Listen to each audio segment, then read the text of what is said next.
I just got back from watching the premiere and press night of Battersea Bardot at the new Wimbledon Theatre, and that is a rare occurrence on this channel. We have been mainly self-funding these theatre trips, and this was a press invite, which is really, really cool to see. So thank you to Theatrically Becca, who produced this and also invited me along. Really appreciate it, and very thankful to have been able to come and see the show. So I got to the venue, got inside, got a drink token, which was very nice of them, sat down in my seat. The new Wimbledon Theatre is somewhere I've never been before, but we were actually in the studio part of it. Really cute, dinky little theatre. Kind of gave me similar vibes to the one in Battersea. I can't remember the name of that theatre now. And the idea is that Battersea Bardot follows the storyline of...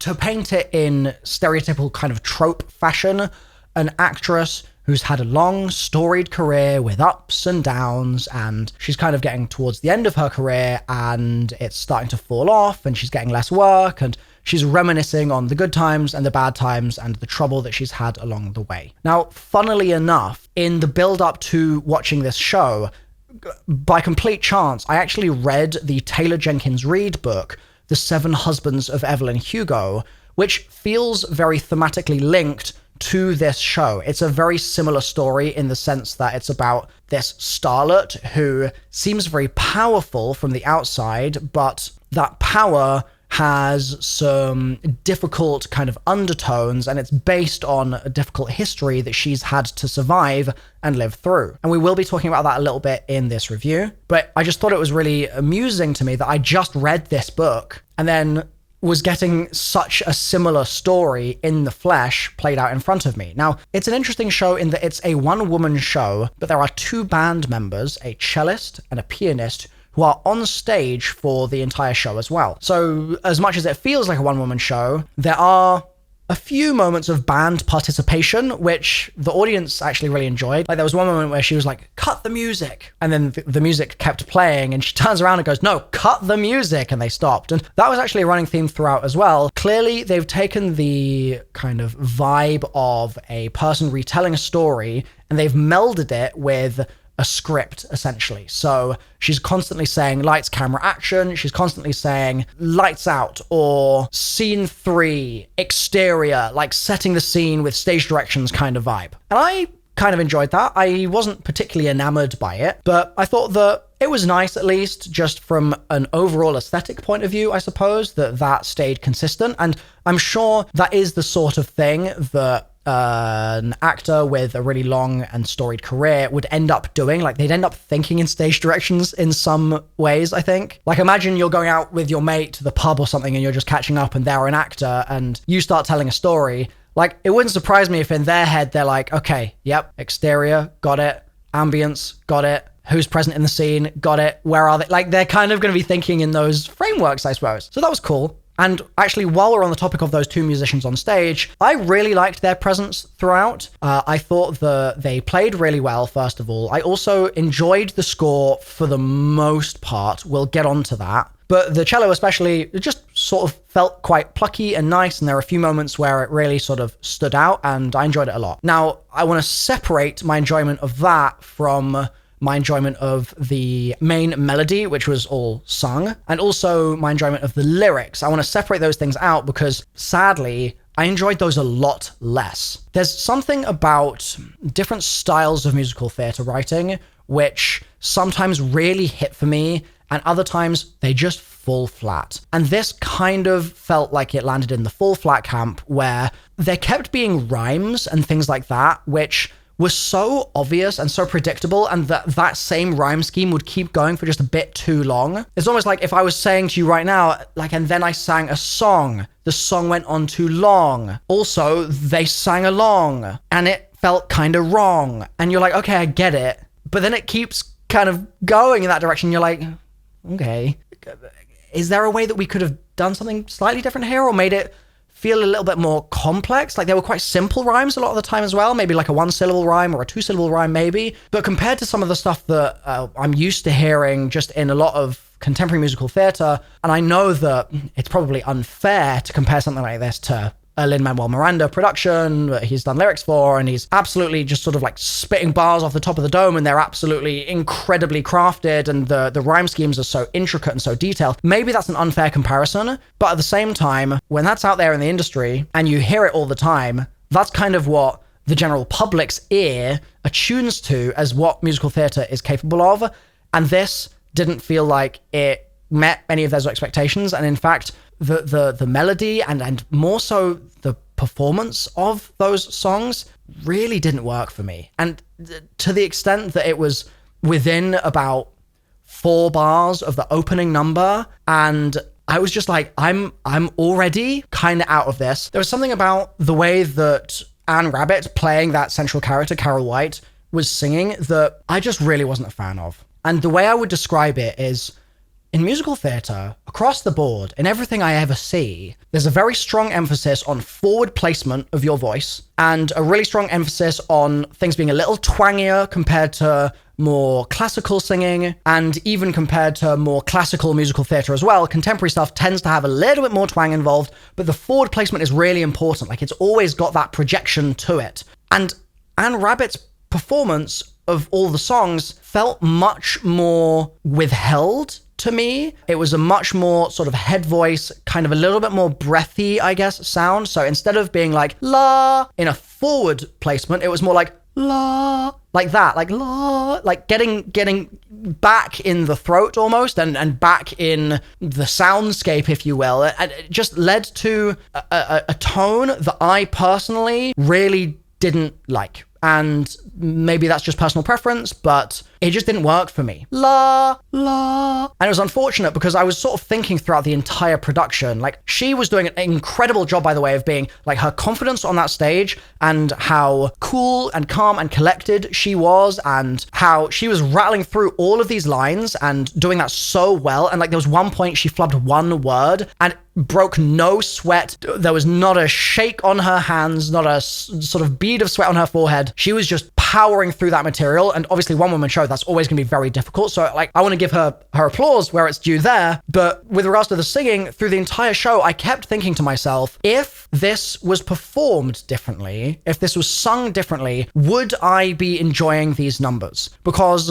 in the way that they were performed, I have to sadly say, I didn't really. It was really not my cup of tea, but I was trying to interrogate myself as I went through and think, had it been performed differently, with that sort of more forward placement, with that maybe more kind of contemporary musical theatre style, or whatever it was that I was missing there specifically, would I then have felt like, oh, okay, like, some of these tunes they're kind of growing on me. Okay, yeah, like, this is kind of getting in my head. Like, this is a bit of an earworm. This is good. Because there were 1 or 2 moments where the piano started to do something a little bit more interesting. I did feel like a lot of the score was quite samey throughout. It felt like it wasn't able to really break away from its style that it had kind of set in that opening kind of couple of numbers. But there were 1 or 2 moments where they succeeded. One of them was the tune of Oh, I Do Like to Be Beside the Seaside, that song, but with alternate lyrics and sort of an alternate formulation. At least I think it was that. That ended up being one of my favorite songs of the whole show. And part of the reason for it is that the piano was departing from its kind of very fixed place. The cello was doing something really nice. And you had a few sprinklings of that elsewhere as well. Like, at one point there was like a cello run where there was this sort of gap in a song and the cello went and it just sounded really cool. And like, my ear was like, okay, yep, I'm tuning into something that I'm attaching to there and I really like. But they were few and far between, unfortunately. And on that same note, it felt emotionally quite withheld to me. And I think part of this was purposeful. So I'm not entirely saying that this was an issue, but the show revolves around some really difficult themes. So like I said, it's about Carol White, who has this spectacular career in show business, has a complicated relationship with the men around her, whether she's married to them or not. And you find out midway through the show, and she sings it completely nonchalantly without a care in the world. She says something like, and then I washed my hair, and then I was raped. So anyway, then I went back to the shops and I bought myself a can of, and it's just like, excuse me? What? Like, okay, so the withheldness there, I can understand from the perspective of Carol White wouldn't want herself to be defined and like that given song to be defined and that memory to be defined by that moment of trauma necessarily. Like obviously a victim of such a thing is gonna want to process it, but they might not want to process it in that particular way. And so maybe they'd want to be like, well, I had this lovely holiday. I think it was a holiday in France or something along those lines. So they might want to enjoy the good parts of the memory and then kind of steer past and avoid digging into the trauma of that actual moment while still acknowledging that, yeah, it did happen, but we're not going to talk about that. It's whatever. So I'm happy and I'm fine, right? So that aspect of withheldness made sense to me. But then later in the show, she digs into where a lot of the core of her problems with men come from. And it's that she was actually molested as a child by an uncle. And the material there is really dark stuff. But I never really felt like I was getting really dark emotion from Anne Rabbit. I felt like in terms of the spectrum of emotion, if 0 was a completely broken human being and 100 was the most euphoric, jubilant, joyous person you've ever seen, it felt like her performance kind of oscillated between about 30 and 70 as opposed to going anywhere near 0 or anywhere near 100. Like even in the moments where she was happy, she was sort of spinning around like this, but just a spin is just a spin, you know what I mean? Like it didn't feel like I was really seeing the hedonism maybe in those moments, or really seeing the detachment from reality, where reality could be 90, but getting up to 100 and feeling like you're a god on the planet kind of thing. I never saw that peak, even in the best times of her career. And similarly, in those real lows and in those moments of real heartbreak and real sadness and real trauma and awful stuff happening, there wasn't a tear shed. It was just kind of like, oh, that does sound bad.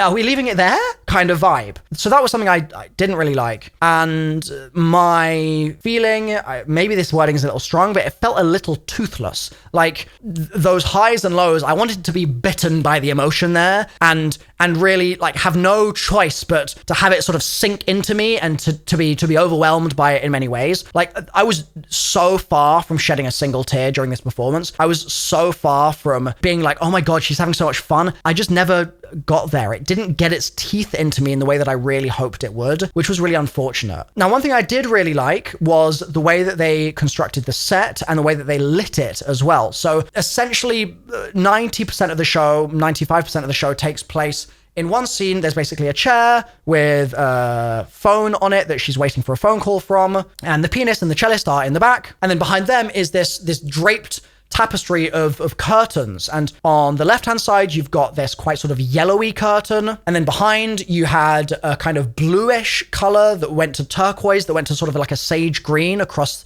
in sort of 3 separate blocks, and then on the other side you also had a little bit of a kind of yellow moment. And her character, Anne Rabbit's character, Carol White, was wearing this sort of pink frocky type thing for the entire show. And just in terms of color palette, I really appreciated that aesthetic. I thought that it felt very cozy and felt like a real environment where I could see the time period jumping out at me in a big way. And the lighting also was very atmospheric. And this was a very small theater. I think there's room in small theaters, and especially in one-person productions, for lighting to end up feeling a little bit A-level kind of vibes.